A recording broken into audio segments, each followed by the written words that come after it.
अभी सबने बताया कि चुनाव हो रहा है, मुसलमानों के मोहल्ले में जितने भी पार्टी के लोग आएंगे, चाहे सपा का हो, भाजपा का हो, सपा का, बसपा, कांग्रेस, लोकदल, वो एक ही बात कहेंगे कि मुसलमानों बीजेपी को हराना है।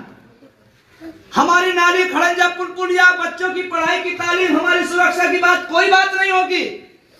भाइयों बुजुर्गों दोस्तों, उस ठेके को अब हमने छोड़ दिया है। सन 1982 में कल की, आज की भाजपा, कल की जनसंघ, आज का कमल, कल का दीपक निशान हुआ करता था। मेरे दादा बल्लू खान ने उसका ठेका लिया। जब वो जनसंघ बनकर आई, कांग्रेस ने कहा कि ये जनसंघ मुसलमानों को खा जाएगी। मेरे दादा बल्लू खान ने कहा तो करना क्या है, कांग्रेस ने कहा कि इसको हराना है। मेरे दादा ने वो ठेका लिया। 1992 को मेरे दादा खत्म हो गए, वो ठेका मेरे बाप पर आ गया। सारे समाजों ने कहा कि हमको नौकरी चाहिए, हमें सरकारी कुर्सी, सरकारी वर्दी, सरकारी कलम चाहिए, मगर मेरे समाज ने, मेरे बाप और दादा ने कहा कि मुझे ठेका बीजेपी को हराने का चाहिए। जो बीजेपी कल 2 सीटों पर हुआ करती थी, मुरली मनोहर जोशी, अटल बिहारी वाजपेयी, मेरे बाप और दादा और मैंने उसको हराते हराते यहाँ तक ले आया कि दोबारा केंद्र में सरकार है, यूपी में 327 सीट लेकर, और भारत के 16 राज्यों में उसकी सरकार है। और आज भी बात कर रहे हैं कि बीजेपी हरानी है। बीजेपी को जब हराने के लिए हम तैयार हैं, तो मैं पूछना चाहता हूं, कितने मुसलमान यहाँ खड़े हैं जिन्होंने बीजेपी को जिताने के लिए वोट दिया था? जब बीजेपी हमारे वोट से बनी नहीं है, तो मेरे भाइयों बीजेपी हमारे वोट से हार भी नहीं सकती। मगर जो लोग बेवकूफ बना रहे हैं, वो अपनी मिशन में कामयाब हो। इसी सीट पर 10 साल से विधायक, सबने बताया, मैं मानता हूं 5 साल आप विपक्ष में रहे मनोज जी, मगर 12 से लगाकर 17 तक आप सरकार में रहे हैं। 43,000 में आपने कितने मुसलमान बच्चों को पुलिस ने भर्ती कराया है? इस जिला बिजनौर के अंदर 82 पटवारियों की भर्ती आई थी आपकी सरकार में। मैं पूछना चाहता हूं, कितने मुसलमान बच्चों को आपने पटवारीगिरी में रखवाया है? इसी सरकारी जिला सरकारी बैंक में 85 चपरासियों की भर्ती आई थी, जिसका अध्यक्ष मूलचंद चौहान का बेटा था। मैं पूछना चाहता हूं समाजवादी के उन कुर्ताधारी दलालों से कि बताओ तुमने कितने बच्चों को सरकारी नौकरी दी? और जब सपा बसपा की सरकार चलती है, 5 कुत्ते थाने के बाहर खड़े रहते हैं। जो मुसलमानों का काम 100 रुपए का होता है, वो 1000 में करते हैं। आज वो कुत्ते कुट्टी पर टंगे हुए हैं। कम से कम इतना सुकून है कि अगर कोई हमारा काम थाने चौकी में पड़ता है तो डायरेक्ट जाकर कर लेते हैं। हमें शिकायत अखिलेश से नहीं है, हमें शिकायत माया से नहीं है, हमें शिकायत बीजेपी से नहीं है, हमें शिकायत अजीत सिंह से नहीं है, हमें शिकायत उन दलालों से है जो चुनाव गाड़ी की अगली सीट पर बैठ कर आते हैं, और जब चुनाव भी जाता है तो डिक्की में उन्हें जगह नजर आती है। साथियों, जब तक इन लोगों का इलाज नहीं करोगे, तो ये जो मुस्तकबिल खड़ा है आने वाला, ये कभी हमें माफ नहीं करेगा। ये हमें कभी माफ नहीं करेगा। चमार माधवराव शास्त्री रिटायर्ड मजिस्ट्रेट, कोई जरूरत नहीं चुनाव लड़ने की, 53,000 पेंशन मिलती है, क्योंकि इन्होंने पढ़ा है संविधान को। बता रहे हैं माधव जी कि अम्बेडकर ने संविधान बनाया था और ओवैसी संविधान को बचाने का काम कर रहा है, इसलिए आपके साथ आया हुआ है। अभी हमारे चाचा ने कहा कि फूल जिंदाबाद। फूल जिंदाबाद उन लोगों के लिए है जो फूल को जिंदाबाद करना चाहते हैं। हम तो फूल को हराने की बात कहते हैं। जब तक हम फूल को हराने की बात करेंगे, वो जीतता जाएगा। भाई अजमाइन की बैठक है, जब ये अपनी बैठक पर खुद नहीं बैठेंगे, तो मेरे भाइयों कोई उस पर बैठने वाला नहीं है। हमारी पार्टी है, सबसे पहले हमें अपनी पार्टी को वोट देना होगा। चमार भाइयों की पार्टी बसपा बनी, चमार भाइयों ने वोट दिया। जाट भाइयों की लोकदल बनी, जाट भाइयों ने वोट दिया। यादव भाइयों की पार्टी बनी, यादव भाइयों ने वोट दिया। और जब हम अपने समाज के बीच में जाते हैं तो कहते हैं वजूद नहीं है, अभी टाइम नहीं आया। ऐसे माल खिलाते पड़ोसी के बेटे को काजू पिस्ता बादाम, और शिकायत करते हैं कि मेरा वाला तो बड़ा ही नहीं हो रहा, मेरा वाला तो बड़ा ही नहीं हो रहा, आटा ही नहीं हो रहा। अरे काजू पिस्ता बादाम अपने वाले को खिला, तो पड़ोसी वाले का मुकाबला जब करेगा। और कहेंगे हमारी पार्टी का वजूद नहीं है। मेरे भाइयों बुजुर्गों दोस्तों, अगर आप चाहते हो इज्जतदार बने, अगर चाहते हो हमारी लोकसभा और विधानसभा में रहनुमाई करने वाले हो, तो मेरे भाइयों अपनी पार्टी चुननी होगी। जिसकी पार्टी नहीं होती वो पार्टनरशिप नहीं होता, जिसका झंडा नहीं होता उसकी पहचान नहीं होती, जिसका नेता नहीं होता उसके साथ इंसाफ नहीं होता। अगर हमारा इंसाफ करने वाले लोग होते तो 2 मुसलमान नौजवान नहटोल के अंदर मारे गए और 22 इस पूरी यूपी में मारे गए। हमारे 20 मुसलमान विधायक मौजूद थे और 5 हमारे मुसलमान एमपी मौजूद थे। एक भी गुलाम नहीं बोला, क्योंकि उन गुलामों को एमपी एमएलए के टिकट चाहते हैं। आपसे कोई मतलब नहीं है। और ऐसी राजनीति कर रहे हैं मुसलमान नेता, कुछ हमारी ठोकरों पर रखी है वो राजनीति। हम गन्ना छोड़ने वाले किसान हैं, गन्ना छोड़ेंगे, मगर ऐसी जलालत की राजनीति, जमीन को बेचकर राजनीति नहीं करेंगे। इमरान मसूद बड़े नेता बनते हैं, सहारनपुर कर थूक कर चाटने का काम किया है, अखिलेश को धक्के मार कर निकाल दिया, मगर फिर सहारनपुर से जाकर कहते हैं कि नहीं हम समर्थन इनको देंगे। जिसको अल्लाह ने कहा है, अल्लाह ने जिसकी जिंदगी में लिख दी है जिल्लत, उसको कोई इज्जत दे नहीं सकता, और जिसको इज्जत लिख दी है उसकी कोई जिल्लत कर नहीं सकता। मुजफ्फरनगर के अंदर कादिर राणा हो, शाहनवाज राणा हो, नवाजी सालम हो, चाहे जो नेता हो, किसी को नहीं दिया। 300 गाड़ी लेकर इन मुसलमान नेताओं ने समाजवादी ज्वाइन की थी, इसलिए कि हमें टिकट दे दो। है कादिर राणा, शाहनवाज राणा, तुम फकीर हो, टिकट मांगते हो। हमने आलिमों की जूती और ठोकरों में बैठकर पढ़ा और सुना है कि मांगने वाले हाथ से ज्यादा अफजल देने वाला हाथ होता है। हम मांग नहीं रहे, हम चमार मादर और सासकरी को, हम नगीना में, हम नजीबाबाद में, हम बिजनौर में टिकट बांटने का काम कर रहे हैं। फैसला आपको करना है, फैसला आपको करना है। टिकट मांगने वालों के साथ जाना है या टिकट बांटने वालों के साथ जाना। अगर आपकी रहनुमाई करने वाले होते तो आप लोग 8 दिन तक, मैं भी उसी में शामिल था जब एनआरसी का दंगा हुआ, हम देख रहे थे। हमारी रहनुमाई करने वाला कोई हो, कोई नहीं आया था।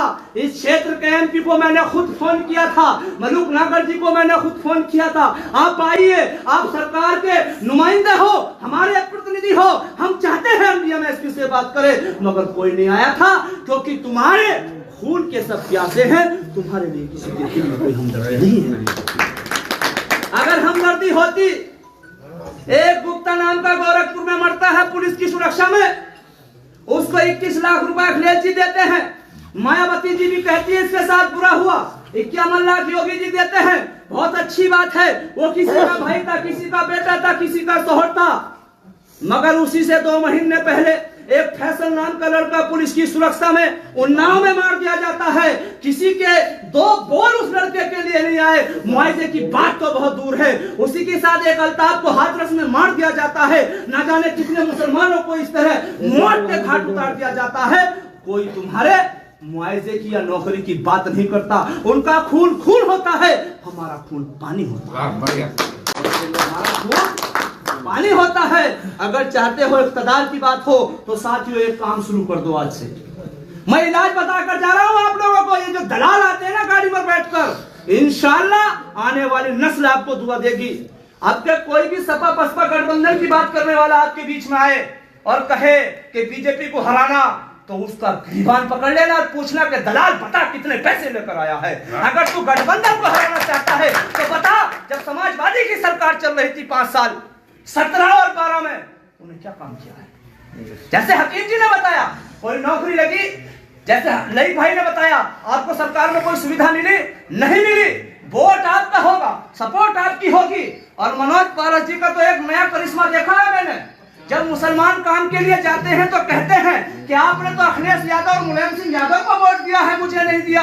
और जो तमाम और हिंदू भाई होते हैं उनके काम वो करते हैं। हम ये नहीं कहते आप उनके काम क्यों करते हो, आप प्रतिनिधि हो, सबके जनता के प्रतिनिधि हो। हिंदू भाइयों के काम भी होने चाहिए, मुसलमान भाइयों के काम भी होने चाहिए, मगर चेहरा देखकर काम नहीं होना चाहिए। ऐसे विधायक को आपको लात मारनी होगी अगर इसे चाहते।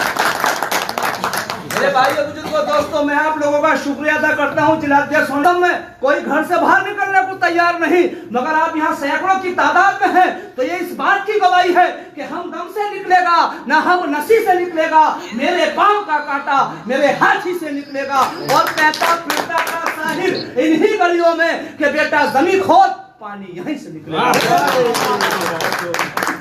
हम लोग बेवकूफ और पागल नहीं है कि चर्चा कर रहे हैं, आपके बीच में आ रहे हैं। साथियों, हो सकता दोबारा ना हो, आप लोगों की अपनी जिम्मेदारी है।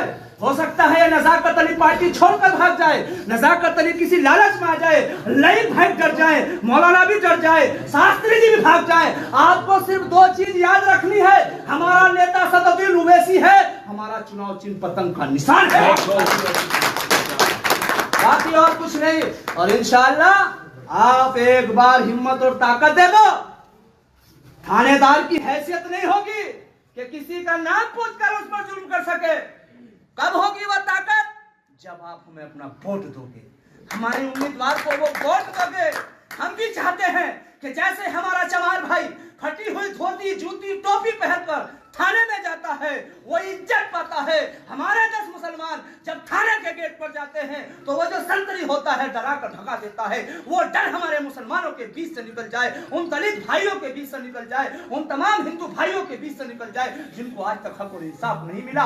हम अपने ही हक की बात नहीं करते, हम उनके हक की बात भी करते हैं जिन हमारे हिंदू भाइयों को आज तक हक और इंसाफ नहीं मिला, क्योंकि इस्लाम के मानने वाले हैं। और इस्लाम में बताया गया है कि इंसान को हक और परस्ती करनी चाहिए, कभी किसी के साथ दो राय नहीं करनी चाहिए। इसलिए सदुद्दीन ओवैसी साहब ने यहाँ से संभावित उम्मीदवार है चमार माधवराव शास्त्री, 3 और हैं। इंशाअल्लाह कल टिकट फाइनल हो जाएगा। मैं चाहता हूँ आप लोग इस जमात को आगे ले जाएं, यानी कि जितना एतराफ है आप लोग अपने फोन से, आप लोग अपनी मोटरसाइकिल से, आप अपने लोग साइकिल से, गाड़ी से जाकर प्रचार करें, क्योंकि 300 कुछ गाँव है, 2 नगर है, हम लोग सब जगह नहीं जा सकते।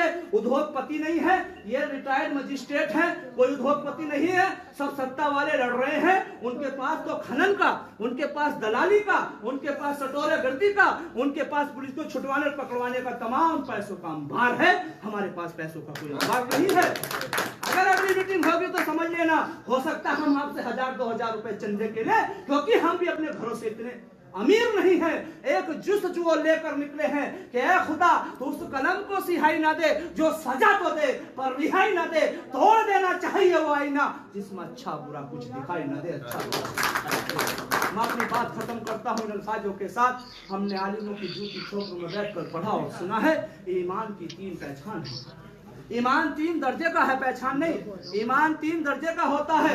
आलिम दीन यहाँ बैठे हैं, पहले ईमान की पहचान होती है किसी पर जुल्म हो रहा हो, अल्लाह ने ताकत दी हो तो उस जुल्म को ताकत से रोक दो। दूसरे दर्जे का ईमान होता है, ताकत नहीं है जुल्म को रोकने की तो जबान से कह दे। तीसरे दर्जे का ईमान होता है, ताकत नहीं रोकने की, ताकत नहीं बोलने की तो उस जगह से हट जाए और अपने दिल में सोचने की बुरा हो रहा है। अल्लाह ने अभी हमें इतनी ताकत नहीं दी कि जुल्म हमारे साथ हो रहा है, हमारे हिंदू भाइयों के साथ हो रहा है, तमाम उन लोगों को साथ हो रहा है जिनको हक और इंसाफ नहीं मिला। हम ताकत से नहीं रोक सकते, मगर उस अल्लाह का शुक्र है कि आज हमें अल्लाह ने ऐसी सलाहियत दी और वो ताकत दी कि हम अपने चक्की और चौराहे पर कह रहे हैं कि हमारे साथ जुल्म हो रहा है, हमारे साथ जुल्म हो रहा है। इंशाअल्लाह अव्वल दर्जे वाले ईमान वाले भी हम बनेंगे। आप अपने वोट को आने वाली 14 तारीख को कोई भी प्रत्याशी हो, आप अपने वोट ज्यादा से ज्यादा जो भी निशान आएगा चिन्ह बता दिया जाएगा, देकर कामयाब बनाए। आपने मेरी बात सुनी, बहुत बहुत शुक्रिया। मुझसे कहने सुनने में कोई गलती हुई तो माफ करना। जय राष्ट्रीय एकता, जय भारत और इस देश के दुश्मन हो जा गारत। अस्सलाम वालेकुम।